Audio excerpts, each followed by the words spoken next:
Okay, now we move to solving problem, which is the last part of chapter 2 in macroeconomics. Now, our first problem or our first question says indicate how each of the following will affect this year's GDP. So we have here 12 statements. So we will see how these statements or how each of these statements will affect GDP. Now, as you can see, the first statement says the sale of a used physics textbook to the college bookstore. Now, when you sell a used textbook, is that considered, is that affect GDP or not? No, it doesn't enter into the, the measure of GDP because it consists of a used textbook. So as we said in the lectures that, GDP measures current production of goods and services. Therefore, since the physics textbook is old, then it is not used or it's not used or it's not part of GDP. Now, what about the second statement? The second statement says Omar's $1,000 bill for the setting of his broken leg. Now, this is basically consists of a wage, given to the physician for setting Omar's broken leg. So $1,000 is considered or is part of GDP. It affects GDP by $1,000. Now, what about the third statement? The third statement says family loan services supplied by John's 15-year-old son. So, as you can see, this is a service, and this service is not bought and sold for a price in a market setting. However, the service is done by the family member. Therefore, it's not counted in GDP. The fourth statement says a $1,250 purchase of 200 shares of stock at $5 per share plus the sales commission of $250. As you can see from the explanation of the chapter 2 lesson, we said that the trading of stocks and bonds is not counted in GDP because it represents the trading of existing assets. However, the 250 sales commission is counted in GDP because it considers as a wage for the commission. So this is the commission that is, gained by the stockbroker. So it's 250 is counted in GDP. Now, what about the fifth statement? The fifth statement says you suffer $5,000 of damage when you ruin your car. You suffer $5,000 of damage when you ruin your car. It's not counted in GDP. It's not counted in GDP at all. Now, what about the six statements?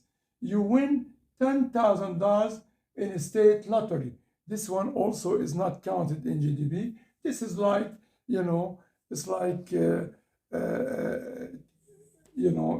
is like a transfer payment. So you get something and not in return for goods and services currently produced or supplied. Therefore, it's not counted in GDP. What about the seventh, statement? You spend $4,200 in March for 100 shares of stock. $4,000 for the stock and $200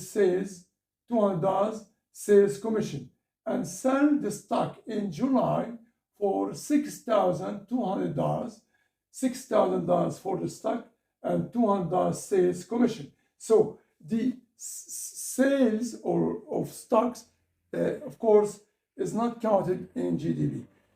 What is counted is the commission paid to the stockbroker. So $200, sales commission, when you spend $4,200 in March, that $200 is counted in GDP.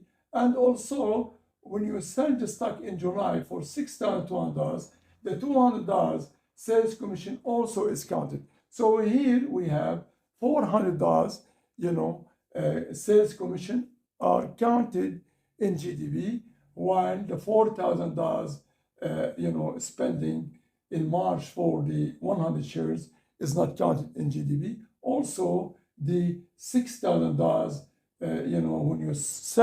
when you sold the stock in July is not counted in GDP. Only the $400, sales commission, is counted in GDP. Now, what about the 8 statements? It says you pay $200 for this month's rental of your apartment. Of course, this is counted. $200 is counted. It is, part of the rent. It's part of the rent. As we said, this is included in the income approach of measuring GDP. So this is, the $200 rental, for the apartment is counted in GDP. What about the 9th statement? It says you are paid $500 for computer services provided to a client. This is counted in GDP because it is wages you gain, which is part of the income approach. Now, the 10th statement says Ibrahim pays a repair shop $500 to have his engine of his car rebuilt. Yes, indeed, $500 is counted in GDP because it represents a wage for the car mechanic. The 11th statement says Layla sells her 10-year-old car for $4,000 and buys Omar's 4-year-old model for $7,000. So here the effect on GDP is 0, of course, because it represents selling and buying old stuff, old car, because these cars, of course, were counted, the year they were produced. So now they are not counted in GDP. The 12th statement says Maha sells her 7-year-old car for $10,000 and buys a brand new car for $20,000. So we say here only $20,000 is counted in GDP because it represents current production of a good or a service. So her 7-year-old car is not counted in GDP because it was counted when it was originally produced 7 years ago. But however, the brand new car that she bought now for $20,000 is counted in GDP. The second problem we have now, as you can see on the board, it says the following: given the following data that consists of 2 final goods, namely bread and buns, and 1 intermediate good, which is a flour. As you know, intermediate good is a good or is an input that used to produce the final good, in the production of the final good. So it's not counted in GDP. And now, as you can see, the goods are bread, buns, and flour. The price in the year 2000, we have 2000, year 2000, and year 2001. The price, the prices are given, as you can see, of all these goods, the final as well as the intermediate good. The quantity in the 2000 year, also the quantities are given. Also the prices in the 2001 are given. The quantity in 2001 also is given. Now, the first question says, assume that the year 2000 is the base year. This is the base year. This is the reference here, okay? Now calculate nominal GDP in 2000 and 2001.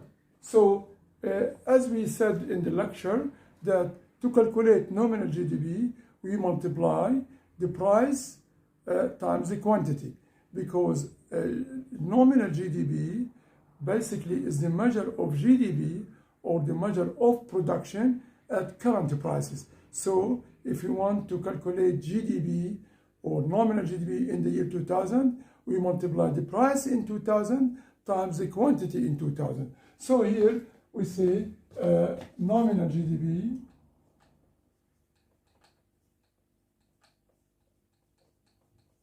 in 2000 is equal price 2000 times quantity 2000.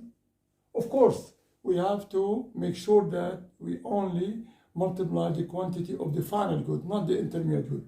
So now we get 2 times 10,000 plus 4 times 1,000.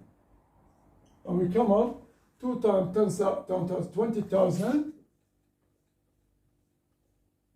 plus 4,000. We come up with 24,000. This is the value of nominal GDP in the 2000, which is the base year. So the value of GDP in the base year, the year 2000, is 24,000. What about the nominal GDP in the year 2001? So nominal GDP in 2001 is equal, of course, the price 2001 times quantity 2001. So nominal GDP is the measure of output or production at current prices. So the current year here, as you can see here, in 2001, the price in 2001 times the quantity in 2001. So we come up with what? Here we get the 3 times the price of bread in 2001 is 3 times the quantity 11,000 plus 5 times 1100. We come up here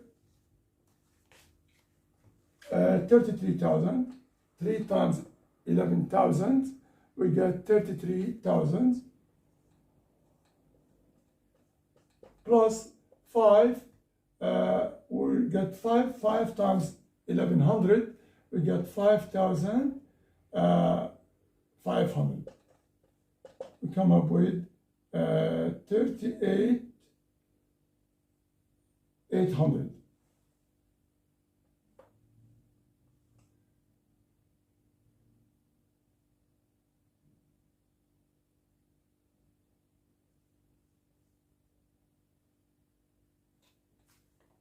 Let me see here.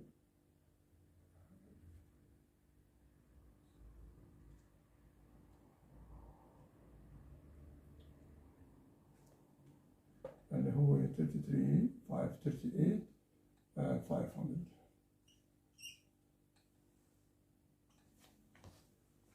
Okay. So we get 38,500. Now calculate real GDP for the years 2000 and 2001. As we said, you know, if you remember in the lecture, we said that real GDP is the measure of output or production at constant prices. So now we know that the year 2000 is the base year. So we have to multiply the output in the year 2000 by the base year prices in 2000. So real GDP in the year 2000 is the same as the nominal GDP in the year 2000. So we say here real GDP in 2000, which is the base year, is equal nominal GDP in 2000 base year. Is that clear? So real GDP in 2000, which is the base year, is the same as the nominal GDP in 2000, which is, of course, the base year. Okay? Now, what about the real GDP in the year 2001? All we have to do to calculate real GDP in a given year, such as the year 2001, we multiply the quantity in the year 2001 times the base year price, which is the price in the year 2000. So let's do this here.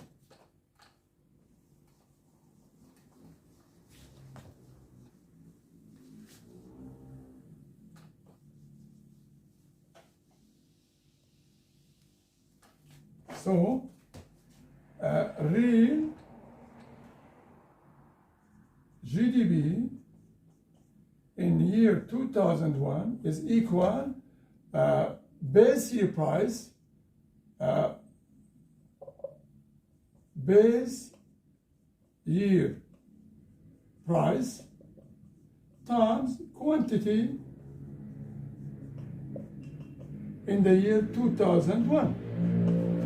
Okay, what is the base year price? Of course, these are the base year prices, 2 and 4. So we say 2 times the quantity in the year 2001, which are those. 2 times 1100 plus 4 times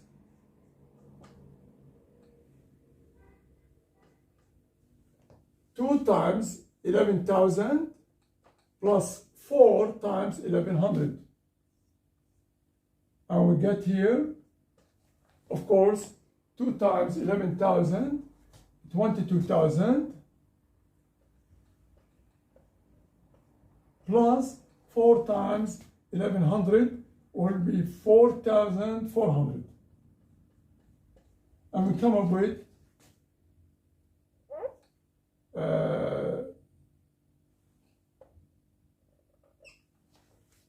26,400.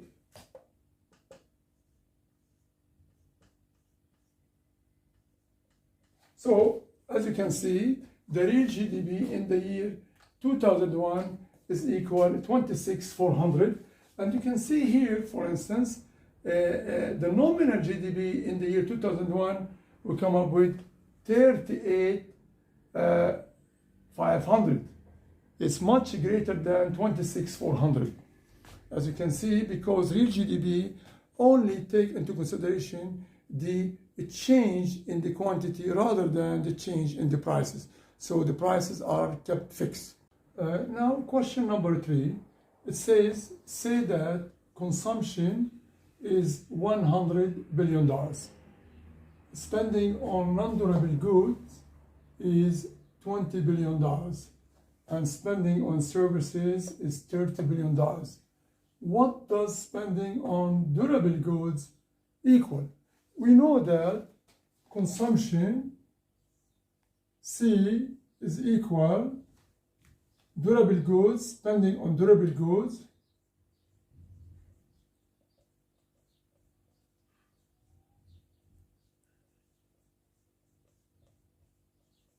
plus spending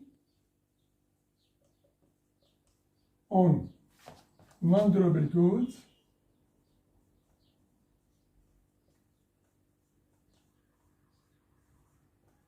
plus spending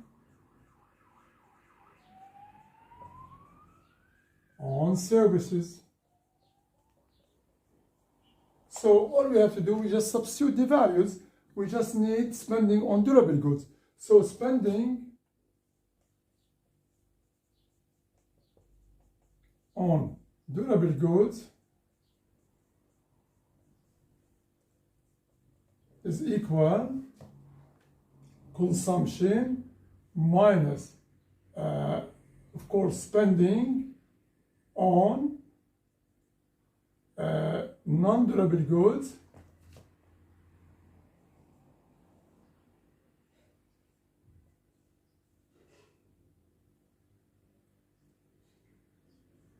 plus spending on services. So we come up with 100 minus spending on non-durable goods. Spending on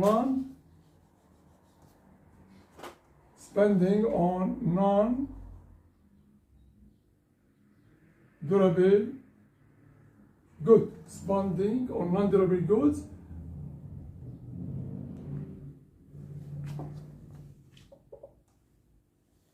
minus spending on services.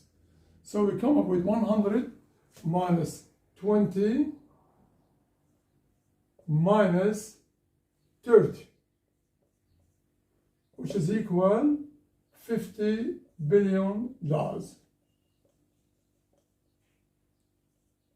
So spending on durable goods is the difference between the consumption and the other two parts of consumption, namely non-durable goods and services. So spending on durable goods is equal consumption minus spending on non-durable goods minus services. We substitute the values, we come up with $50 billion is the value of spending on durable goods. Now what about the second question, the fourth question? It says, given that total investment is $2 billion and fixed investment is equal $1.5 billion, what does inventory investment equal?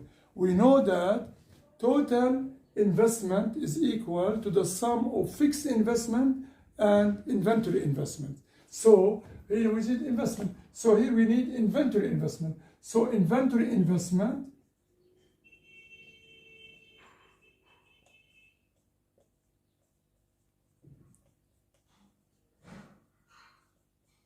is equal total investment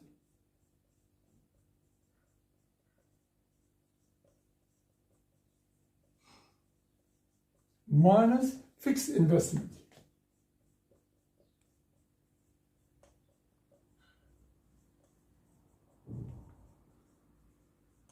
You know that fixed investment is the sum of residential investment and investment on non-residential investment, such as investment on machines and equipment. So we substitute here, we come with inventory investment is equal to total investment, which is equal to $2 billion, minus 1.5 billion, we come up with $0.5 billion. This is inventory investment.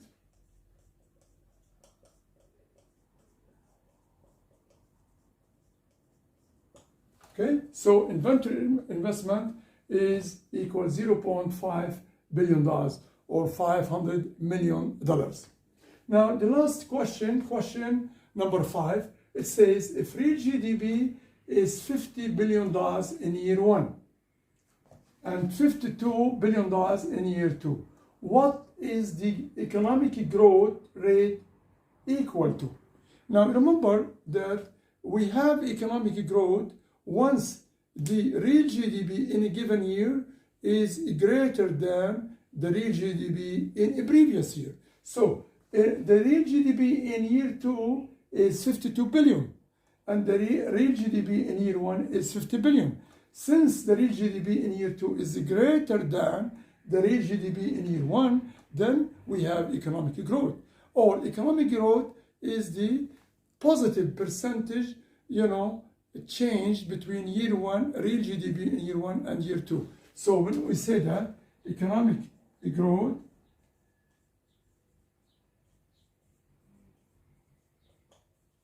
is equal the percentage change in real GDP between year 1 and year 2, which is equal 52 billions does minus 50 billion does over 50 billion dollars times 100. So we come up with 2 billion over 50 billion times 100, and we come up with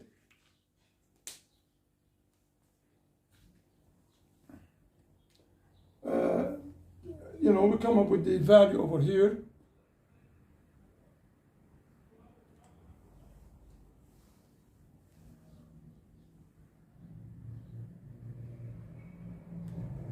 Four percent. Come up with 4%.